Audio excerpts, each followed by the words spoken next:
న్యాయపీఠ మీద కూర్చున్నాడు పిలాతు.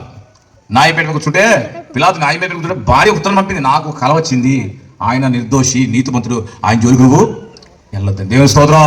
మత్తయి సువార్త మత్తయి సువార్త 27వ అధ్యాయం 19వ వచనం చదవండి. అతడు న్యాయపీఠం ఒక సాక్ష్యం ఇస్తుందేమని అతను నీతిమంతుడు. దేవునికి స్తోత్రం.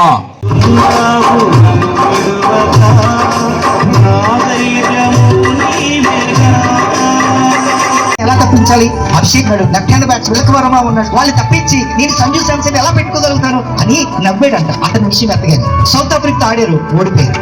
ఇప్పుడు మనం సంజు శాంసన్ పెట్టుకుంటే బాగుంటుందా? వెస్ట్ ఇండీస్ మీద ఆడినప్పుడు 97 పరుగులు కొట్టి నాట్అవుట్ గా ఉండి మ్యాచ్ ని గెలిపించాడు. ఏ కెప్టెన్ అయితే సంజు శాంసన్ ఎందుకు అన్నాడు, ఎప్పుడైతే గెలిచాడో సంజు శాంసన్ అప్పుడు ఎదురుగా వెళ్ళి అతని క్యాప్ తీసి అతను సలాం కొట్టాడు. అతను గెలిపించినప్పుడు ఒక మాట చెప్పాడు, ఏమనంటే